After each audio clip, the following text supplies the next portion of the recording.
기이한 공포 이야기. 층간소음. 은채는 이삿짐 센터 직원이 떠난 뒤 텅 빈 원룸 한가운데에 서 있었다. 작은 방 안은 아직 먼지 냄새와 페인트 냄새가 섞여 있었다. 창문은 북향이라 햇빛이 잘 들어오지 않았고 하얀 벽지는 싸구려 티가 났다. 그래도 한쪽 벽에 새로 칠한 듯 매끈한 자국이 있어 그나마 괜찮다는 위안이 들었다.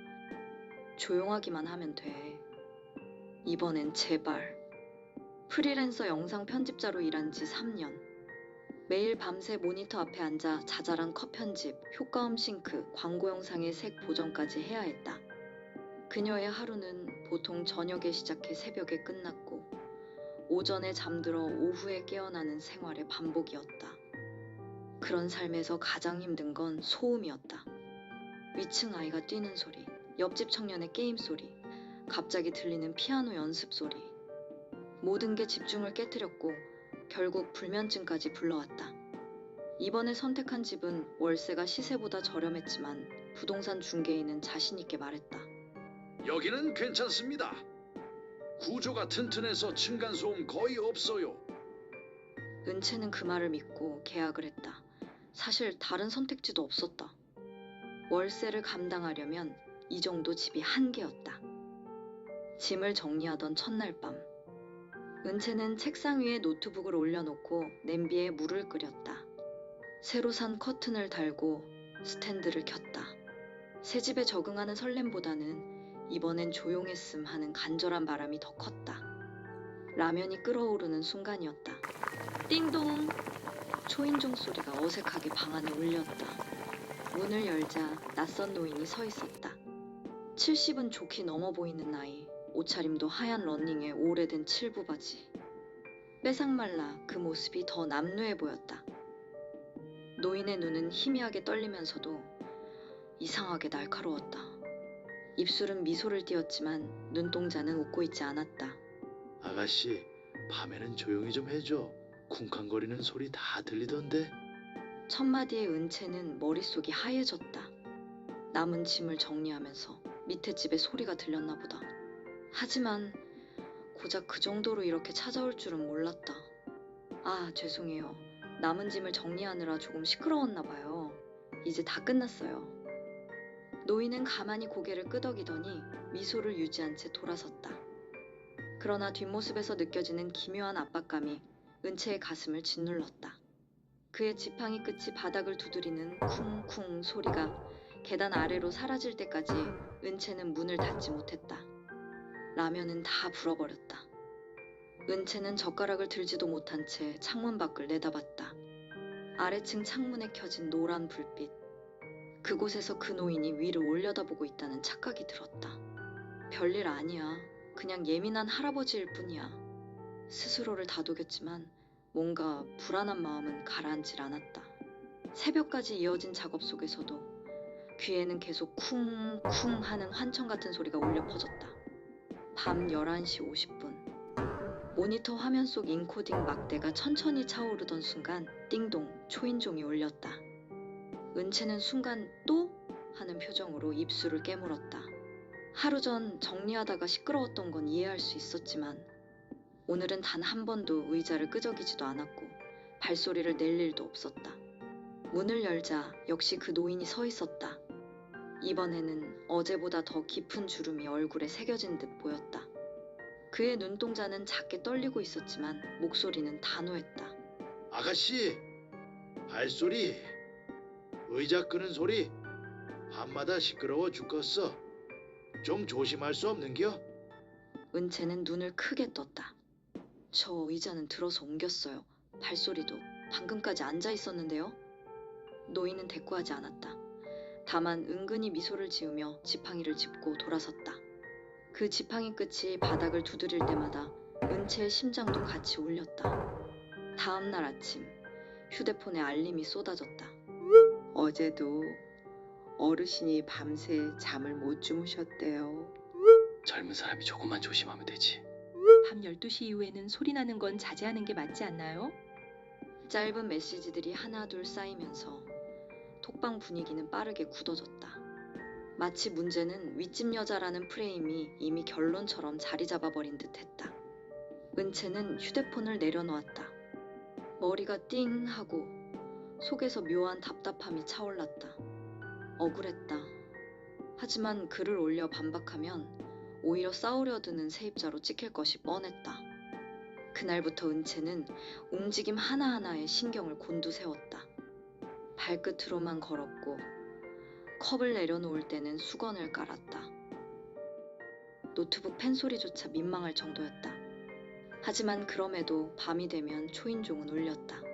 아가씨, 밤마다 뭘 하는데 쿵쾅거리는겨? 밤에는 제발 잠 좀 잡시다, 잠 좀. 내가 아주 노이로제 걸려 죽겠어. 표정은 무표정에 말투는 뭔가 모르게 짜증감과 화난 듯한 말투이며 기묘한 압박감이 더해졌다. 그의 얼굴에 번지는 미소가 점점 의미심장하게 느껴졌다. 은채는 자신이 죄인이라도 된 듯 매번 변명 아닌 변명을 늘어놓아야 했다. 어느 날 현관 앞에 작은 카드가 꽂혀 있었다. 발소리, 의자 소리 조심해 주세요. 서로 배려하는 세상. 정갈한 붓글씨로 쓰여 있었지만 은채에겐 언제든 감시한다는 경고처럼 보였다.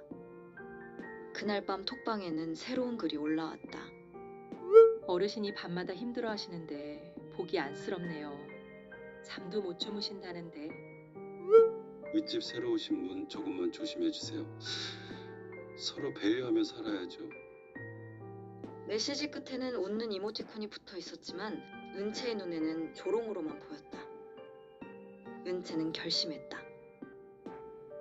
휴대폰에 소음 측정 앱을 설치했다. 데시벨 그래프가 시간과 함께 기록되는 간단한 앱. 그녀는 매일 밤 그것을 켜놓고 잠들었다. 첫 기록은 이렇게 남았다. 00시 15분 39에서 41 데시벨 02시 11분 33 데시벨 51 데시벨 스파이크 3초. 그래프가 튀어오른 시간은 은채가 침대에 누워있던 시각이었다. 소리는 그녀가 아닌 다른 곳에서 발생했다는 확실한 증거였다. 하지만 그것을 누구에게 보여준들 믿어줄까? 은채는 창문을 열고 아래를 내려다봤다. 노인의 창문은 굳게 닫혀 있었지만 그 안에서 누군가 자신을 똑바로 올려다보고 있다는 착각이 들었다. 숨이 막혔다. 그 순간 머릿속에서 톡방 메시지가 떠올랐다. 젊은 사람이 배려 좀 하지. 은채는 창문을 닫았다. 그리고 방 안 불을 끄고 어둠 속에 몸을 웅크렸다. 낯선 집, 낯선 이웃, 낯선 시선. 그 속에서 그녀는 점점 고립되어 갔다. 새벽 2시가 조금 넘은 시각. 은채는 깊은 잠에서 갑자기 깨어났다. 귀를 찌르는 듯한 정적 속에서 쿵, 쿵 하는 소리가 천천히 울렸다. 그 소리는 윗집에서 물건을 떨어뜨리는 소리와는 달랐다. 더 낮고 더 묵직하고 일정한 간격을 두고 있었다. 마치 누군가가 의도적으로 신호를 보내는 것처럼. 은채는 이불을 걷어내고 휴대폰을 집어들었다. 소음 측정 앱은 이미 켜져 있었고 그래프는 예민하게 출렁였다. DB 수치는 갑자기 32에서 55까지 치솟았다가 다시 가라앉았다. 정확히 2번 같은 패턴으로. 심장이 빠르게 뛰었다. 이건 윗집에서 난 소리가 아니야. 그녀는 조심스레 방 안을 걸었다. 책상 밑, 싱크대, 화장실 문 앞, 그리고 거실 구석까지. 소리가 가장 크게 들리는 곳은 싱크대 아래의 배수관이었다. 그곳에 손바닥을 대자 진동이 그대로 전해졌다. 바닥에서, 아래층에서 무언가가 올라오고 있었다. 은채는 순간 온몸이 서늘해졌다. 지금 이 시간 아래층 노인은 깨어있을까? 혹시 지팡이로 무언가를 두드리고 있을까? 다음날 아침 은채는 관리사무소를 찾았다. 초췌한 얼굴에 다크서클이 짙게 내려앉아 있었다. 저 밤마다 이상한 소리가 들리는데 위층에서 나는 게 아닌 것 같아서요. 관리소장은 한숨을 쉬며 말했다. 이 건물 오래됐잖여. 배관이 위로 쭉 올라가는 구조라서 아래층에서 두드리면 꼭 위층에서 나는 소리처럼 들린단께. 그 무엇이냐? 저주파. 그거 공명이라나. 뭐라나. 그럼 실제로는 아래층에서 나는 소리를 위층 소리로 착각할 수도 있다는 거예요? 그렇다니께. 가끔 그걸로 민원도 들어오고 그러지. 이게 특정 짓기가 어렵디야. 그 소리라는 게 사람 귀에선 방향성이 애매하다고 하더라고. 방법이 없지. 암만 그걸 어떻게 찾아? 못 찾아. 한두 집도 아니고. 에잉. 은채는 고개를 끄덕였다. 마음 한편에선 무거운 돌이 내려앉는 기분이었다. 그렇다면 그 노인이 듣는 층간소음도 결국 우리 집이 아니라 다른 집일 수도 있다는 거잖아? 밤이 되자 은채는 더 철저하게 준비했다. 휴대폰 녹음기를 켜고 노트북으로 화면 녹화를 돌렸다. 증거가 필요했다. 새벽 2시 10분 다시 그 소리가 들려왔다. 쿵, 쿵. 이번에는 더 가까웠다. 바닥을 타고 올라와 머리뼈를 울릴 정도였다. 은채는 두 손으로 귀를 막았다. 그러나 귀를 막아도 진동은 뼛속으로 전해졌다. 마치 누군가 바로 아래에서 망치로 이제 나와라 라고 두드리는 듯했다. 겁에 질린 은채는 불을 켜고 거실 가운데 서 있었다. 그 순간 현관문 아래로 아주 고운 가루가 스며들듯 들어왔다. 은채는 눈을 크게 뜨고 뒷걸음질 쳤다. 손가락으로 찍어보니 회색의 고운 가루. 문틈에 묻어있던 먼지 같기도 했지만 이상하게 가볍고 매끄러웠다. 냄새를 맡자 약품 같은 기묘한 향이 코끝을 스쳤다. 이건 뭐지? 왜 문틈에 이런 게? 그때 다시 한번 쿵쿵. 아래층에서 올라오는 소리가 그녀의 심장을 두드렸다. 은채는 휴대폰을 움켜쥔 채 방 구석에 웅크리고 앉았다.